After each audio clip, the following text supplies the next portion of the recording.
Bharat Ratna doctor Bhimrao Ambedkar ಅವರಿಗೆ ಕೋಟಿ ಕೋಟಿ ನಮನ. ಇವರ ಜೀವನವನ್ನು ಆಧರಿಸಿ ಈ ಧಾರಾವಾಹಿಯನ್ನು ನಿರ್ಮಿಸಲಾಗಿದೆ. ರಾಷ್ಟ್ರಕ್ಕೆ, ರಾಷ್ಟ್ರದ ಜನರಿಗೆ ಅಂಬೇಡ್ಕರರ ಕೊಡುಗೆ ಅಪಾರ. ಹಲವಾರು ಅಧಿಕೃತ ಪುಸ್ತಕಗಳನ್ನು ಆಧರಿಸಿ ಈ ಕಥೆಯನ್ನು ತಮ್ಮ ಮುಂದೆ ಇಡಲಾಗಿದೆ. ಈ ಧಾರಾವಾಹಿಯನ್ನು ವಾಹಿನಿಯು ನಿಷ್ಠೆಯಿಂದ ನಿರ್ಮಿಸಿದ್ದು, ಬಾಬಾ ಸಾಹೇಬರ ಜೀವನ ಮತ್ತು ಸವೆಸಿದ ಹಾದಿ ಪ್ರತಿಯೊಬ್ಬರಿಗೂ ಸ್ಫೂರ್ತಿ ನೀಡುತ್ತದೆ ಎಂಬುದನ್ನು ವಾಹಿನಿಯು ಬಲವಾಗಿ ನಂಬಿದೆ.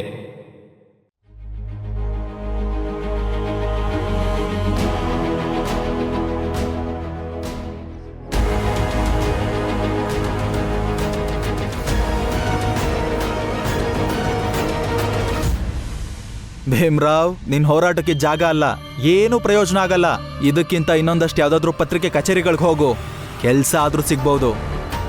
ನಿನ್ ಜಾತಿಗೋಸ್ಕರ ಹೋರಾಟ ಮಾಡೋ ಸತ್ಯಶೋಧಕ ಸಮಾಜ ಕೂಡ ಪತ್ರಿಕೆ ನಡೆಸುತ್ತೆ, ಅಲ್ಲಿ ಹೋಗಿ ಕೆಲಸ ಮಾಡ್ಬೋದಲ್ಲ. ಇಲ್ಲ, ಕಳ್ಕೊಂಡಿದ್ದ ಜಾಗದಲ್ಲೇ ಮತ್ತೆ ಕೆಲಸ ಮಾಡ್ತೀನಿ. ಭೀಮ್ರಾವ್,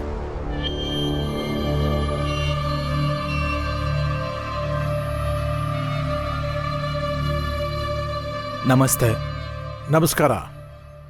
ನಿಂಗೊಂದಿಷ್ಟು ಲೆಕ್ಕ ಕೊಡ್ತೀನಿ. ನಮ್ಮ ಪತ್ರಿಕೆಯ 400 ಪ್ರತಿಗಿಂತ ಹೆಚ್ಚು ಇಡೀ ನಗರದಲ್ಲಿ ವ್ಯಾಪಾರ ಆಗುತ್ತೆ. ಅದಕ್ಕೆ ಯಾವ ಧಕ್ಕೆನೂ ಆಗಿಲ್ಲ.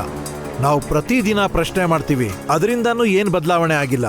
ಅಂದ್ರೆ ಒಂದೇ ಪ್ರಶ್ನೆನ 400 ಕಡೆ ಹರಡಿದ್ರೂ ಏನಾಗಿಲ್ಲ. ಇನ್ನು ನೀನು ಒಂದು ಪ್ರಶ್ನೆನ ಒಂದು ಕಡೆ ಹಾಕಿದ್ರಿಂದ ನಿನ್ನ ಈ ಪ್ರಶ್ನೆಗೆ ಉತ್ತರ ಸಿಗುತ್ತೆ ಅನ್ಕೊಂಡ್ಬಿಟ್ಟಿದ್ಯಾ? ಅದೇನಂದ್ರೆ, ಇದೇ ಪ್ರಶ್ನೆನ ಮೇಘನಾಥ್ ಅವರು ಮತ್ತು ಅವ್ರ ಮಗ ಕೂಡ ಕೇಳಿದ್ರು. ನಾನವ್ರಿಗೆ ಚೆನ್ನಾಗಿ ಅರ್ಥ ಮಾಡಿಸಿದ್ದೀನಿ, ಆದರೆ ನಿಮಗೆ ನಾನು ಅರ್ಥ ಮಾಡಿಸಲ್ಲ. ಯಾಕಂದರೆ ನಿಮ್ಮ ಮತ್ತು ಅವ್ರ ಸಂಬಂಧ ಚೆನ್ನಾಗೇ ಇದೆ. ನೀವು ಅವ್ರನ್ನೇ ಕೇಳಿ ನೋಡಿ, ಇಲ್ಲಾಂದರೆ ಇವರು ನಿಮ್ಗೆ ಹೇಳ್ತಾರೆ. ಅಷ್ಟೇ ಅಲ್ಲ ಸಾಹೇಬ್ರೆ, ನಿಮ್ಮ ಲೆಕ್ಕಾಚಾರ ಪ್ರಕಾರನೇ ಹೋದ್ರೆ ಇದನ್ನೇ ನಾವು 400 ಕಾಪಿ ಮಾಡಿ ಎಲ್ಲ ಕಡೆನೂ ಹಂಚ್ತೀವಿ. ನೀವು ಚಿಂತೆ ಮಾಡಬೇಡಿ, ಭೀಮಣ್ಣ ಇದ್ದಾರಲ್ಲ, ಎಲ್ಲ ನೋಡ್ಕೋತಾರೆ.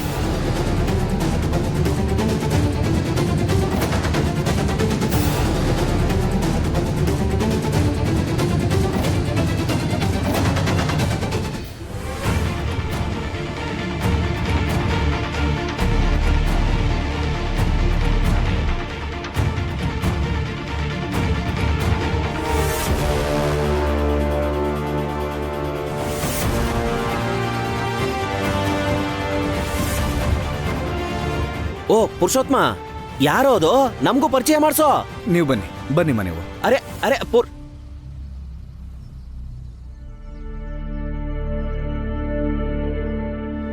ನಂಜುಂಡಣ್ಣ, ನಾನು ನಿಮಗೆ ಮೊದಲೇ ಹೇಳಿದ್ದೆ ತಾನೆ, ಈ ಮನುಷ್ಯ ಪುರುಷೋತ್ತಮ್ ಒಂಚೂರು ಬದಲಾಗಿಲ್ಲ.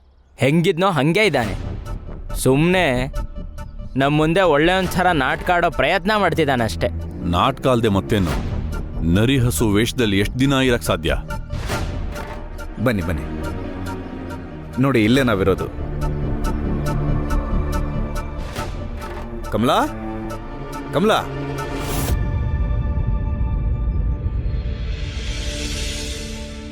ಹೇಳ್ರಿ. ಇಲ್ಲಿ ನೋಡು, ಇವ್ರನ್ನ ಬರ್ಮಾಡ್ಕೋ. ನಮ್ಮ ಮನೆಗೆ ಬಂದಿರೋ ಅತಿಥಿಗಳು. ನಮಸ್ತೆ. ನಮಸ್ತೆ. ಅರೆ ಬನ್ನಿ ಬನ್ನಿ, ಒಳಗಡೆ ಬನ್ನಿ.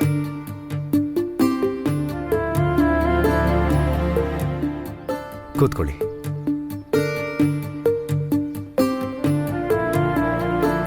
ಕಮಲಾ, ಹೋಗು, ಇವ್ರಿಗೊಂದು ಸ್ವಲ್ಪ ಚಹಾ ಮಾಡ್ಕೊಂಡ್ ಬಾ. ಆಗ್ಲಿ, ಈಗ್ಲೇ ಮಾಡ್ಕೊಂಡ್ ಬರ್ತೀನಿ. ಯಾಕೆ ನಿಮ್ಗೆಲ್ಲ ಏನ್ ಬಾಯ್ ಕಟ್ಕೊಂಡ್ಬಿಡ್ತಾ ಏನೋ? ಬಾಯಿ ಕಟ್ಲಿಲ್ಲ. ನಿನ್ನ ದಡ್ಡತನ ನೋಡಿ, ಭೀಮರಾವ್ ದಡ್ಡತನ ನೋಡಿ ಮೂಕ ಆಗ್ಬಿಟ್ಟೆ.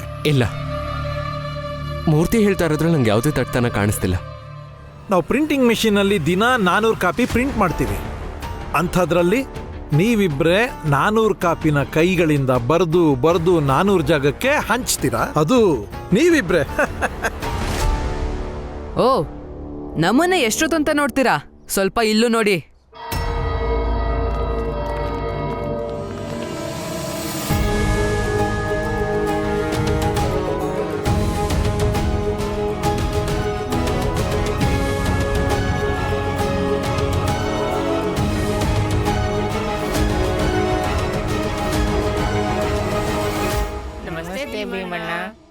ನಮಸ್ತೆ. ಇವರು ನಮ್ಮ ಕೈ ಜೋಡಿಸಿದ್ರೆ ಇಷ್ಟೊತ್ತು ಇಬ್ರು ಕಾಣಿಸ್ತಿದ್ರಲ್ಲ, ಇವಾಗ ನಾವು ಒಂದು ತಂಡ ಆಗ್ತೀವಿ. ಇದರಿಂದ ನಾವೇನ್ ಅನ್ಕೊಂಡಿದ್ವೋ ಅದನ್ನ ಸಾಧಿಸ್ತೀವಿ. ಸರಿಯಾಗಿ ಹೇಳ್ದೆ ಮೂರ್ತಿ. ಇದನ್ನೇ ಒಗ್ಗಟ್ಟಿನ ಶಕ್ತಿ ಅನ್ನೋದು. ಯಾವ ರೀತಿ ಈ ಮೇಲ್ವರ್ಗದವರೆಲ್ಲ ನನ್ನ ವಿರೋಧಕ್ಕೆ ಒಟ್ಟಾಗಿದ್ರು, ಈಗ ನಾವು ಕೂಡ ಅದೇ ಥರ ಒಗ್ಗಟ್ಟಾಗಿ ನಿಂತು ತೋರ್ಸೋಣ. ಒಟ್ಟಾಗಿ ನಿಂತು ಬಿಟ್ರೆ ಕೆಲಸ ಆಗೋಯ್ತಾ? ನಾನು ನೋಡ್ತೀನಿ. ಅದಿರ್ಲಿ ಸರ್, ಒಂದು ವಿಷಯ ಹೇಳಿ. ನಿಮ್ಮ ಪ್ರಕಾರ ಜಗತ್ತಿನಲ್ಲಿ ಅತಿ ಹೆಚ್ಚು ಶಕ್ತಿ ಎಲ್ಲಿರುತ್ತೆ? ನಮ್ಮೆಲ್ಲರ ಒಗ್ಗಟ್ಟಲ್ಲಿ. ನಿಮ್ಮನ್ನು ಕೇಳ್ತಾ ಇರೋದು. ಹೇಳಿ. ನೀವು ನ್ಯೂಸ್ ಪೇಪರ್ ನಡೆಸೋರಲ್ಲ ಸರ್, ನಿಮಗೆ ಗೊತ್ತಿರಬೇಕು. ನಿನ್ನ ಅರ್ಥವಿಲ್ಲದ ಪ್ರಶ್ನೆಗೆ ಉತ್ತರ ಕೊಡೋ ಸಮಯ ನಂಗಿಲ್ಲ. ಅಯ್ಯೋ, ಉತ್ತರ ಕೇಳಿಸ್ಕೊಂಡಾದ್ರೂ ಹೋಗಿಯಲ್ಲ.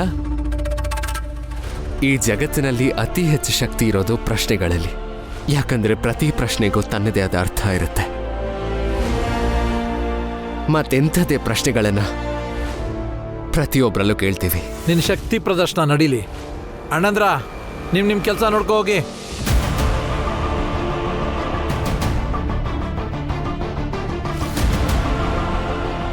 ಬನ್ನಿ ಸ್ನೇಹಿತರೆ, ಕೆಲಸ ಶುರು ಮಾಡೋಣ.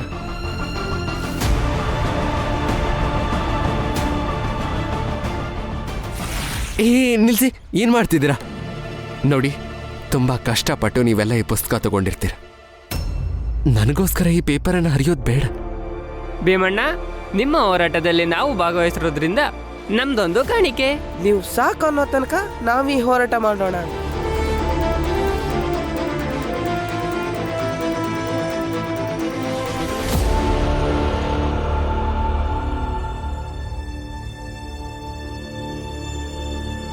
ತಗೊಳ್ಳಿ.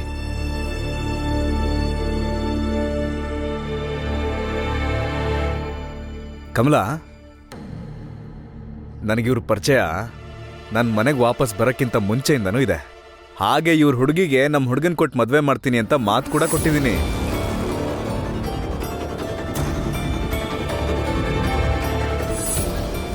ಮಾತು ಕೊಟ್ಟಿದ್ದೀರಾ? ನೀವು ಇವ್ರಿಗೆ ವಿಷಯನೇ ಹೇಳಿಲ್ವಾ? ಅರೆ, ಇವಾಗ ಹೇಳ್ತಿದ್ದೀನಲ್ಲ. ಮತ್ತೆ ಮನೆ ನಿರ್ಧಾರಗಳನ್ನ ಗಂಡಸ್ ತಗೊಳ್ದೇನೆ ಇನ್ನೇನು ಹೆಂಗಸ್ ತಗೊಳಕಾಗತ್ತೆಯೇ? ಅದು ಸರಿನೇ. ಚಹಾ ತಗೊಳ್ಳಿ. ದಯವಿಟ್ಟು ಕ್ಷಮಿಸಿ. ನಾವು ಈಗಲೇ ನಮ್ಮ ಮಗ ಮೂರ್ತಿಗೆ ಮದ್ವೆ ಮಾಡಲ್ಲ.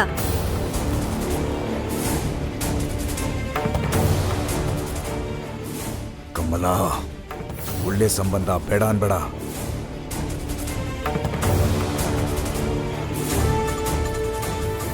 ಅಯ್ಯೋ, ನೀವು ಚಹಾ ಕುಡಿರಿ, ಅವಳ ಹತ್ರ ನಾನು ಮಾತಾಡ್ತೀನಿ. ನೋಡಿ, ಮೊದಲು ಮದುವೆ ಮಾತುಕತೆ ಆಗ್ಲಿ, ಆಮೇಲೆ ಚಹಾ ಕುಡಿತೀವಿ. ನೀವು ಇವ್ರಿಗೆ ವಿಷಯ ಹೇಳಿರ್ತೀರಾ ಅಂತ ಅನ್ಕೊಂಡ್ವಿ, ಆದ್ರೆ ನೀವು ಹೇಳೇ ಇಲ್ಲ. ಮೊದಲು ನೀವಿಬ್ರು ಒಂದು ನಿರ್ಧಾರಕ್ಕೆ ಬನ್ನಿ, ಆಮೇಲೆ ಚಹಾ ಕುಡಿತೀವಿ. ನಡೀರಿ. ಅಯ್ಯೋ ಅಯ್ಯೋ, ನಿಂತ್ಕೊಳ್ಳಿ, ನಾನು ಒಪ್ಪಿಸ್ತೀನಿ ಅವಳನ್ನ. ನಿಂತ್ಕೊಳ್ಳಿ. ಕಮಲಾ, ಎಂತ ಕೆಲಸ ಮಾಡ್ಬಿಟ್ಟೆ ನೀನು? ಯಾಕೆ ಈ ತರ ಹಠ ಮಾಡ್ತೀಯಾ? ಈಗಲೇ ಮೂರ್ತಿ ಮದ್ವೆ ಮಾಡಲ್ಲ ಅಷ್ಟೇ. ಯಾಕೆ ಮದ್ವೆ ಮಾಡಲ್ಲ? ಯಾಕೆಂದ್ರೆ ನೀವು ನಮ್ ಜೊತೆ ಇರ್ಲಿಲ್ಲ. ನೀವ್ ವಾಪಸ್ ಬಂದಾಗ ನಮ್ ಮಗನ್ ವಯಸ್ಸು ನೋಡಿದ್ರಿ ಅಷ್ಟೇ. ಅವನ್ ಕಣ್ಣಲ್ಲಿರೋ ಕನ್ಸನ್ ಕಂಡಿಲ್ಲ ನೀವು. ಅವನ್ ದನಿಲಿರೋ ವಿಶ್ವಾಸನ್ ಕಂಡ್ಕೊಂಡಿಲ್ಲ. ಬೇರೆಯವ್ರ ಥರ ಸಾಧಾರಣವಾಗಿ ಬದುಕಕ್ ಇಷ್ಟ ಇಲ್ಲ ಅವನ್ಗೆ. ಜೀವನದಲ್ಲಿ ದೊಡ್ಡದೇನಾದ್ರೂ ಮಾಡಿ ಸಾಧನೆ ಮಾಡಕ್ ಹೊರಟಿರೋನವನು.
ಆಯ್ತಾ ಎಲ್ರದ್ದು?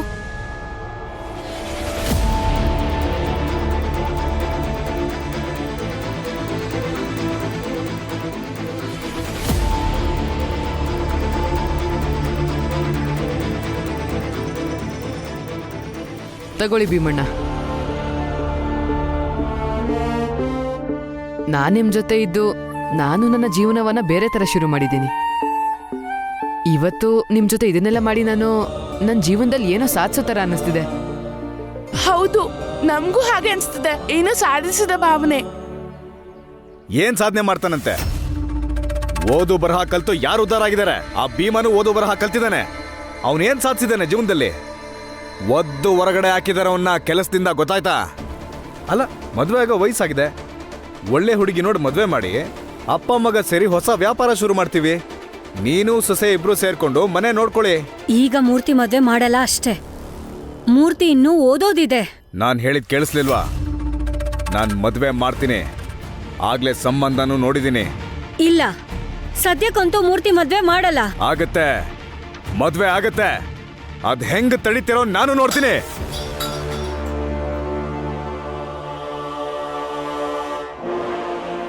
ನೀವ್ ಊಹೆ ಕೂಡ ಮಾಡಿಲ್ಲ. ಈ ವಠಾರದಲ್ಲಿ ಭೀಮನ್ ಜೊತೆ ಇದ್ದು ಎಲ್ರೂ ಹೋರಾಟ ಮಾಡೋದನ್ನ ಕಲ್ತಿದೀವಿ. ಹೋರಾಟ ಮಾಡೋದು ಹೇಗೆ ಅಂತ ಗೊತ್ತಿದೆ. ಹೋರಾಟ ಮಾಡೋದೆ. ಮೂರ್ತಿ ತಾಯಿಯಾಗಿ ಅವನ್ ಕನಸುಗಳನ್ನ ಕಾಪಾಡೋದು ನನ್ನ ಕರ್ತವ್ಯ. ಮೂರ್ತಿ ಓದ್ತಾನೆ ಅಷ್ಟೇ. ಜೀವನದಲ್ಲಿ ದೊಡ್ಡ ವ್ಯಕ್ತಿಯಾಗಿ ಬೆಳೆಯೋದಕ್ಕೆ ವಿದ್ಯೆ ಒಂದೇ ದಾರಿ. ಸರಿ, ನಾವೇನು ಹೊರಡೋಣ. ದಾರಿಲಿ ಹೋಗ್ತಾ ಹೋಗ್ತಾ ಯಾರ್ಯಾರು ಎಲ್ಲೆಲ್ಲ ಹಂಚ್ಬೇಕು ಅಂತ ಹೇಳ್ತೀನಿ. ಇದೆಷ್ಟು ಖಾಲಿ ಆದಮೇಲೆ ನಾವು ಮತ್ತೆ ಬರೆಯೋಣ. ಸರಿನಾ? ಬನ್ನಿ ನನ್ನ ಜೊತೆ.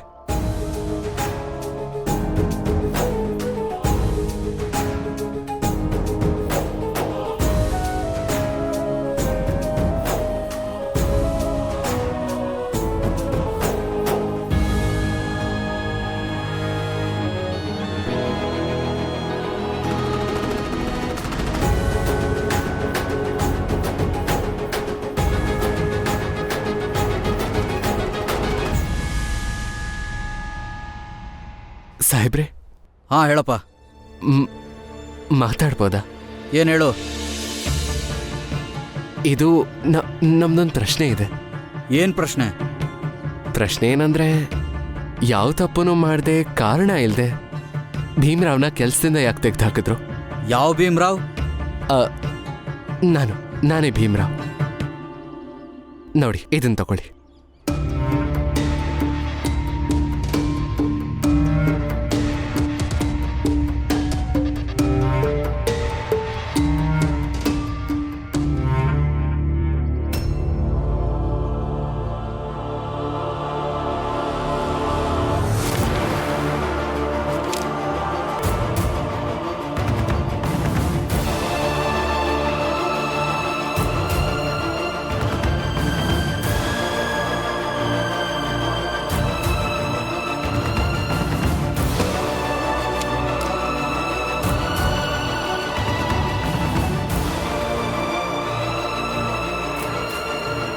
ನಾವು ಈ ಪ್ರಶ್ನೆನೇ ಕೇಳ್ತಿದೀವಿ. ನಿಮ್ ಸಹಾಯ ಮತ್ತು ಸಹಕಾರನ ಕೋರ್ತಿದೀವಿ.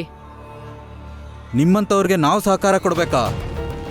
ನಂಬಿಕೆ ಇದೆ, ನಿಮ್ಮಲ್ಲೂ ಯಾರೋ ಒಬ್ರು ಒಳ್ಳೆ ವ್ಯಕ್ತಿ ಇರ್ಬೋದಲ್ಲ, ಅವರೇ ನಮಗ್ ಸಹಾಯ ಮಾಡ್ಬೋದು. ನಾನು ನಿಮಗೆ ಸಹಾಯ ಮಾಡ್ತೀನಿ. ಧನ್ಯವಾದ ನಿಮ್ಗೆ. ಕೊಡು ಪೇಪರ್, ಆದ್ರೆ ಮೇಲಿಂದ ಹಾಕಬೇಕು. ಆಯ್ತು.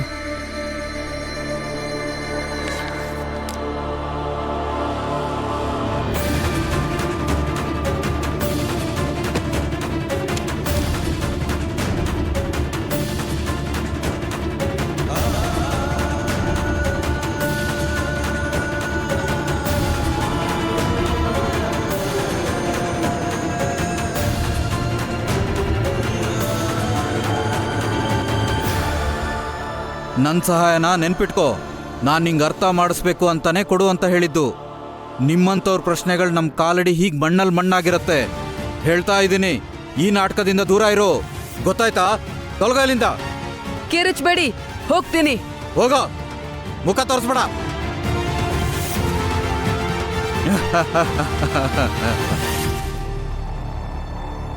ನಮ್ಮ ಹತ್ರನೇ ಸಹಾಯ ಕೇಳ್ತಾರೆ.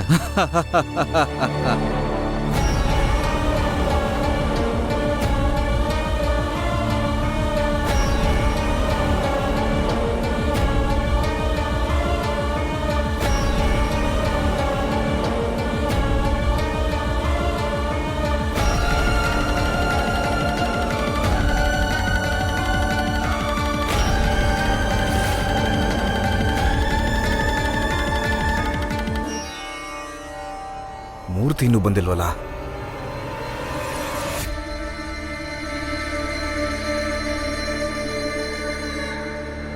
ಅದೆಲ್ಲಿ ಹೋದ ಈ ಮೂರ್ತಿ?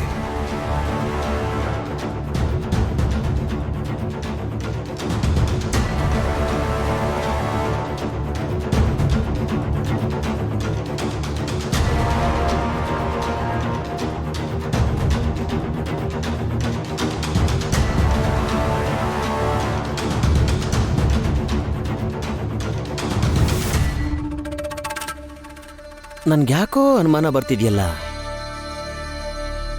ಈ ಪುರುಷೋತ್ಮ ಅದ್ಯಾರನ್ನೋ ಮನೆಗೆ ಕರ್ಕೊಂಡು ಬಂದಾಗಿಂದ ಎಲ್ಲೋ ಏನೋ ಎಡವಟ್ಟಾದಂಗೆ ಕಾಣಿಸ್ತಾ ಇದೆ. ಇವನ್ ನೋಡಿದ್ರೆ ಏನೂ ಹೇಳ್ತಾ ಇಲ್ಲ, ಕಮಲಾನೂ ಹೊರಗಡೆ ಬಂದಿಲ್ಲ. ಏನಾಗಿರ್ಬೋದು? ಅಲ್ಲ, ನಿಮ್ಗೆಲ್ಲ ಹಾಗನ್ನಿಸ್ತಿಲ್ವಾ? ಹೋಗಿ ಕೇಳೋಣವಾ?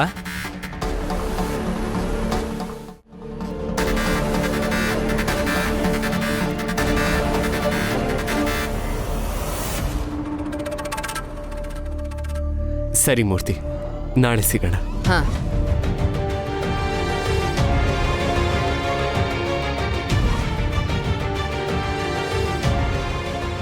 ಅಪ್ಪ, ನೀವ್ಯಾಕೆ ಇಲ್ಲಿ ನಿಂತಿದ್ದೀರಾ?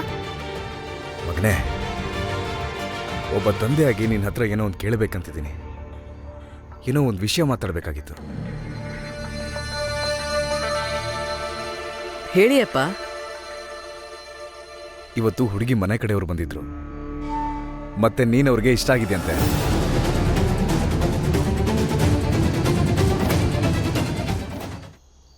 ಅದಕ್ಕೆ ನಾವೊಂದು ನಿರ್ಧಾರಕ್ಕೆ ಬಂದಿದ್ದೀವಿ. ನಿಮ್ಮಿಬ್ಬರಿಗೂ ಮದುವೆ ಮಾಡೋಣ ಅಂದ್ಕೊಂಡಿದ್ದೀವಿ. ಯಾರ್ ಮದ್ವೆ ಅಪ್ಪ? ನನ್ ಮದ್ವೆನಾ? ಹಾ, ನಿಂದೆ. ಅಪ್ಪ, ನನಗ್ ಮದ್ವೆ ಆಗೋದಕ್ಕೆ ಇಷ್ಟ ಇಲ್ಲ. ಇನ್ನೊಂದ್ಸಲ ಇದ್ರ ಬಗ್ಗೆ ಮಾತಾಡ್ಬೇಡಿ. ಯಾಕೆ? ಯಾಕಂದ್ರೆ ಚೆನ್ನಾಗಿ ಓದಿ ನಾನು ಭೀಮಣ್ಣನ್ ತರ ಆಗ್ಬೇಕು, ನಮ್ ಸಮಾಜಕ್ಕೆ ನಾಯಕನಾಗಿ ಮತ್ತೆ ಇದೇ ಸಮಾಜಕ್ಕೆ ಏನಾದ್ರೂ ಮಾಡ್ಬೇಕು ಅಂತ ಇದ್ದೀನಿ. ಅದನ್ನೇ ನಾನು ಅವಾಗಿಂದ ಹೇಳ್ತಿರೋದು.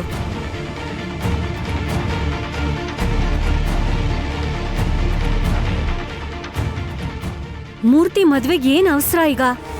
ಮೊದ್ಲು ಮೂರ್ತಿ ಚೆನ್ನಾಗಿ ಓದಿ ತನ್ನ ಕಾಲ್ ಮೇಲೆ ನಿಂತ್ಕೊಳ್ಳಿ ಬಿಡಿ. ಹೌದಪ್ಪ. ಹಠ ಮಾಡ್ದೆ ಮನೆಗ್ ನಡೀರಿ. ಇರೋ. ರಾಮ್ಜಿ ಸಕ್ಪಾಲ್, ಹೊರಗೆ ಬನ್ನಿ. ರಾಮ್ಜಿ ಸಕ್ಪಾಲ್, ಬನ್ನಿ ಹೊರಗಡೆ.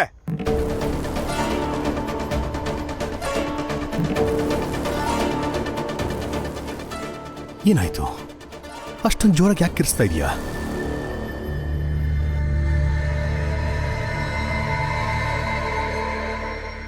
ರಾಮ್ಜಿ, ನಿಮ್ಮ ಮಗ ಭೀಮರಾವ್ ಮದುವೆ ಆದಾಗ ಅವನಿಗೆ ಎಷ್ಟು ವಯಸ್ಸಾಗಿತ್ತು? ಭೀಮನ ಮದುವೆ ಆದಾಗ ಅವನ ವಯಸ್ಸು ನನ್ನ ಮಗನಿಗಿಂತ ಹೆಚ್ಚಾಗಿತ್ತ, ಕಡಿಮೆ ಇತ್ತ? ಏನ್ ಮಾಡ್ತಿದ್ದೀರಾ ನೀವು? ನೀನ್ ಸುಮ್ನಿರು. ಹೇಳಿ, ನನ್ನ ಮಗನಿಗಿಂತ ಹೆಚ್ಚಾಗಿತ್ತ, ಕಡಿಮೆ ಇತ್ತ? ಅದು ಮೂರ್ತಿಗಿಂತ ಕಮ್ಮಿ ಇತ್ತು. ಅಂದ್ರೆ ಭೀಮನಿಗೆ ಮದುವೆ ಮಾಡ್ಬೋದು, ನನ್ನ ಮಗನಿಗೆ ನಾನ್ ಮದುವೆ ಮಾಡಬಾರ್ದ? ಭೀಮರಾವ್, ನೀನೇ ಹೇಳು, ನೀನೇ ಬುದ್ಧಿ ಹೇಳು. ನನ್ನ ಮಗನಿಗೆ ಮತ್ತೆ ನನ್ನ ಹೆಂಡತಿ ಕಮಲಂಗೆ ಮೂರ್ತಿ ಮದ್ವೆಗೆ ಸಿದ್ಧ ಆಗೋದಕ್ಕೆ. ಮೂರ್ತಿಗ್ ಮದ್ವೆನಾ? ಏನ್ ಹೇಳ್ತಾ ಇದ್ದೀರಾ ಪುರುಷಿ ಅಣ್ಣ? ಅಲ್ಲ ಪುರುಷಿ ಅಣ್ಣ, ಮದ್ವೆ ಆಗೋ ವಯಸ್ಸಲ್ಲ ಇವಂದು. ಓಹೋ, ಈ ವಯಸ್ಸಿಗೆ ನೀನ್ ಮದ್ವೆ ಆಗ್ಬೋದು, ಆದ್ರೆ ನಾನ್ ಮೂರ್ತಿ ಮದ್ವೆ ಮಾಡಬಾರ್ದಾ? ನೋಡಿ ನೋಡಿ, ಇದನ್ನೇ ನಾನು ಯಾವಾಗ್ಲೂ ಹೇಳೋದು. ಇವನ್ ಹೇಳೋ ಎಲ್ಲಾ ಸಿದ್ಧಾಂತಗಳು ಇವನ್ ಮೂಗಿನ ನೇರಕ್ಕೆ ಇರುತ್ತೆ. ನೋಡಿ ನೋಡಿ ನೋಡಿ.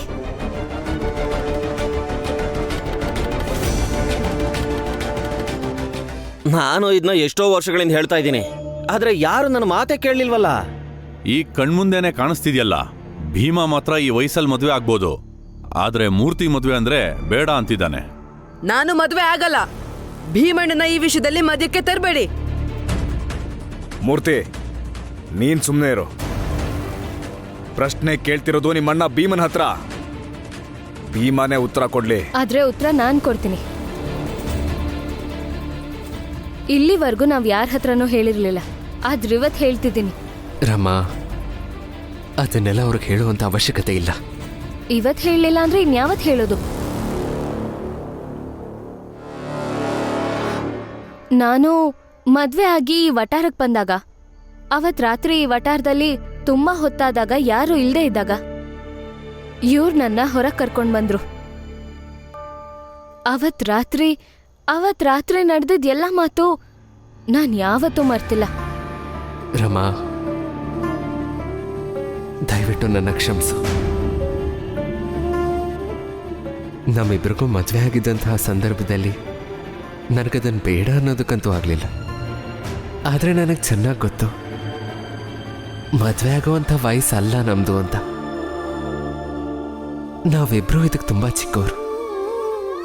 ಆದರೆ ಈಗ ನಾವು ಗಂಡ ಹೆಂಡತಿ ಅನ್ನೋ ಸಂಬಂಧದಲ್ಲಿ ಸಿಕ್ಕಾಕೊಂಡಿದ್ದೀವಿ. ಹಾಗಿದ್ಮೇಲೆ ಈ ಬಂಧನಕ್ಕೆ ನಾವು ಬೆಲೆ ಕೊಡಲೇಬೇಕು. ಆದರೆ ನಮ್ಮ ಸಂಬಂಧದಿಂದ ನಿನ್ನ ಬಾಲ್ಯನ ಕಿತ್ಕೊಳ್ಳೋದಕ್ಕೆ ನನಗಿಷ್ಟ ಇಲ್ಲ.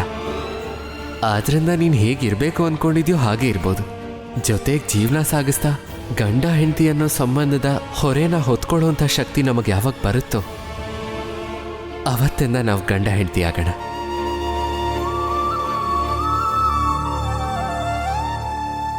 ಅಲ್ಲಿವರೆಗೂ ನಾವು ಸ್ನೇಹಿತರಾಗೇ ಇರೋಣ, ಸರಿನಾ? ಮತ್ತು ನನಗೆ ಈಗಲೂ ಅನ್ನಿಸ್ತಾ ಇದೆ, ನಾನು ಮದುವೆ ಸಮಯದಲ್ಲಿ ಅಪ್ಪನ ನಿರ್ಧಾರ ವಿರೋಧಿಸ್ಬೇಕಿತ್ತು ಅಂತ. ಇಲ್ಲ, ನನ್ನ ಹತ್ರ ಇನ್ನೊಂದು ದಾರಿನೂ ಇತ್ತು.